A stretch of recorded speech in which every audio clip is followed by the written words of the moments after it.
സജോ, അവിടെ തിരക്ക് തുടങ്ങിയോ? ഫോർട്ട് കൊച്ചിയിലേക്ക് ഒഴുകി എത്തുകയാണോ? എറണാകുളത്തെ പുതുവർഷം ആഘോഷിക്കാനുള്ളവരെല്ലാം തന്നെ അവിടുത്തെ കാഴ്ചകൾ എന്തൊക്കെയാണ് കാത്തിരിക്കുന്നത്? ഒപ്പം ഗതാഗത സംവിധാനത്തെ കുറിച്ച് ചോദിക്കണം. കഴിഞ്ഞ വർഷമൊക്കെ അവിടെ ന്യൂ ഇയർ ആഘോഷിക്കാൻ എത്തിയവർ ഏതാണ്ട് ഉച്ചയായെന്ന് തോന്നുന്നു തിരിച്ച് വീട്ടിലെത്താൻ.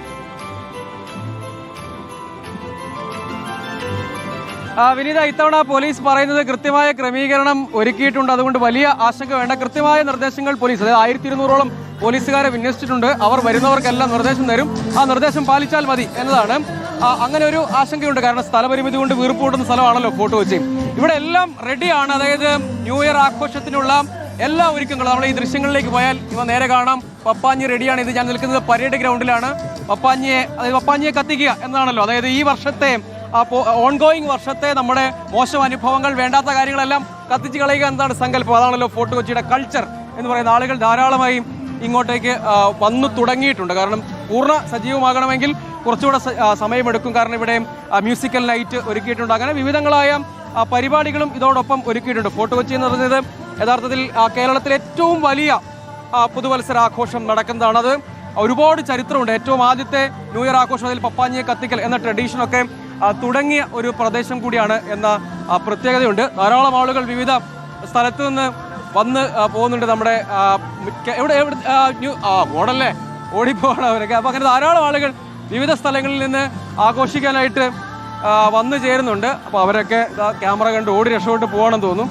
പല സ്ഥലങ്ങളിൽ നിന്നുള്ള ആളുകൾ വരുന്നുണ്ട്. വിവിധ പ്രദേശങ്ങളിൽ നിന്ന് ഇങ്ങോട്ടേക്ക് ആളുകൾ വരാറുണ്ട് പൊതുവേ. Happy new year. Happy new year. ഇവിടുത്തെ തന്നെയാണോ? അല്ലല്ല, ഞാൻ വയനാട് നിന്ന് വന്നാ. വയനാട് നിന്ന് ആദ്യമായിട്ട് വരുവാണ്. അപ്പോൾ ഇവിടെ ഒന്ന് കണ്ട് ഇവിടെ സെലിബ്രേറ്റ് ചെയ്യാം എന്ന ഉദ്ദേശത്തിലാണ്. അപ്പോൾ അങ്ങനെ വിവിധ പ്രദേശങ്ങളിൽ നിന്ന് ആളുകൾ വരുന്നുണ്ട്. Happy new year. Happy new year. ഇവിടുത്തെ തന്നെയാണോ? അതോ അല്ല, തൃശ്ശൂരാണ്. തൃശ്ശൂരിൽ നിന്ന് വന്നാണ്.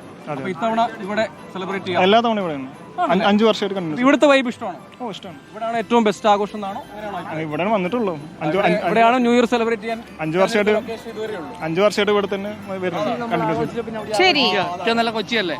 അവർ പറയുന്നത് ഏറ്റവും ബെസ്റ്റ് ന്യൂ ഇയർ ആഘോഷിക്കാൻ കൊച്ചിയാണെന്നാണ്. ആ ഒരു ആളുകൾ വന്നു തുടങ്ങുന്നു. അതായത് ഇനി കുറച്ച് കഴിയുമ്പോൾ എത്തുമ്പോൾ സജോ വീണ്ടും എത്താം. ഇപ്പോൾ നമ്മുടെ വെങ്കിടേഷ് വെളി ഗ്രൗണ്ടിൽ പോയി നിൽക്കുന്നുണ്ട്. വെങ്കി, സജോ ഫോർട്ട് കൊച്ചിയിൽ ഒരു ഭാഗത്തെ ആഘോഷത്തെ കുറിച്ച് പറയുകയായിരുന്നു. അവിടെ ഇതാ തിരക്കിങ്ങനെ കൂടിക്കൂടി വരികയാണ്. വെങ്കി നിൽക്കുന്ന വെളി ഗ്രൗണ്ടിലെ ഒരു സ്ഥിതി എന്താണ്? Happy new year Venky. Yes Vinitha, advance happy new year. ഞാനിപ്പോൾ ഉള്ളത് വിനിത പറഞ്ഞതുപോലെ വേളി ഗ്രൗണ്ടിലാണ്. മറ്റ് ഗ്രൗണ്ടുകളിലെല്ലാം ഉള്ള തിരക്ക് പോലെ തന്നെ വേളി ഗ്രൗണ്ടിലും മെല്ലെ മെല്ലെ തിരക്ക് വന്നു തുടങ്ങുകയാണ്. ഇപ്പോൾ ആദ്യമേ പറയും, ഈ ഫോർട്ട് കൊച്ചിയിലേക്ക് വരുമ്പോൾ തന്നെ ഒരുപാട് നിയന്ത്രണങ്ങളുണ്ട്. ഇപ്പോൾ 4 മണിക്ക് ശേഷം വാഹനങ്ങൾ കടത്തിവിടുന്നില്ല. അപ്പോൾ അതുകൊണ്ട് തന്നെ വാഹനങ്ങൾ പലയിടത്തും നിർത്തി ആളുകൾ നടന്നു വരികയാണ് വേളി ഗ്രൗണ്ടിലേക്കും മറ്റ് ഗ്രൗണ്ടുകളിലേക്കുമൊക്കെ. ഇപ്പോൾ നമ്മളുള്ളത് വേളി ഗ്രൗണ്ടിൽ കാണുന്നത് പോലെ തന്നെ ജനങ്ങൾ മെല്ലെ മെല്ലെ വന്നു തുടങ്ങുന്നുണ്ട്. പാപ്പാനി തയ്യാറായി നിൽക്കുകയാണ്. പലയിടത്തു നിന്നും ആളുകൾ ഇപ്പോൾ വന്നു തുടങ്ങിയിട്ടുണ്ട്. ഇപ്പോൾ മുൻനിരകളിൽ തന്നെ ആളുകൾ സ്ഥലം പിടിച്ച് തുടങ്ങിയിട്ടുണ്ട്. അതുമാത്രമല്ല, നമ്മളെല്ലാവരും ആകാംക്ഷയോടെ കാത്തിരിക്കുന്നത് ഈ പാപ്പാനിയെ കത്തിക്കാനാണല്ലോ. അപ്പോൾ അത് കാണാൻ ഇപ്പോൾ നമുക്ക് ദൃശ്യങ്ങളിൽ കാണാം. മുൻനിരകളിൽ ആളുകൾ മെല്ലെ മെല്ലെ സ്ഥലങ്ങളൊക്കെ പിടിച്ച് തുടങ്ങിയിട്ടുണ്ട്. ഇനി ഇതെല്ലാം ഒരു 6 മണിക്ക് ശേഷം, അതുമല്ല ഒരു 7 മണിയൊക്കെ കഴിഞ്ഞ് കഴിഞ്ഞാൽ കുറച്ചുകൂടി ഇങ്ങോട്ട് തിരക്കായി തുടങ്ങും. ഇപ്പോൾ തന്നെ ആളുകൾ പല ഭാഗത്തു നിന്നും വന്നു തുടങ്ങുന്നുണ്ട്. ഇതിനെല്ലാം അപ്പുറം സുരക്ഷയാണ് ഈ വേളി ഗ്രൗണ്ടിൽ ഒരുക്കിയിട്ടുള്ളത്. വലിയ നിയന്ത്രണങ്ങൾ ഭാഗമായിട്ടുണ്ട്. ഇവിടെ വരെ നിരീക്ഷിക്കാൻ 7 ക്യാമറകളടക്കം വലിയ സന്നാഹം ഇവിടെ തയ്യാറാക്കിയിട്ടുണ്ട്. മാത്രമല്ല ഒരുപാട് പോലീസ് ഉദ്യോഗസ്ഥരെ വിന്യസിച്ചിട്ടുണ്ട്. ഇതിനെല്ലാം പുറമെ ഞാൻ പറഞ്ഞതുപോലെ ഒരുപാട് പേർ പല ജില്ലകളിൽ നിന്നും പല ഭാഗങ്ങളിൽ നിന്നും ഇപ്പോൾ ഇങ്ങോട്ട് വരുന്നുണ്ട്. നമ്മുടെ വെങ്കി അവിടെ നിന്ന് തത്സമയ വിവരങ്ങൾ നൽകും.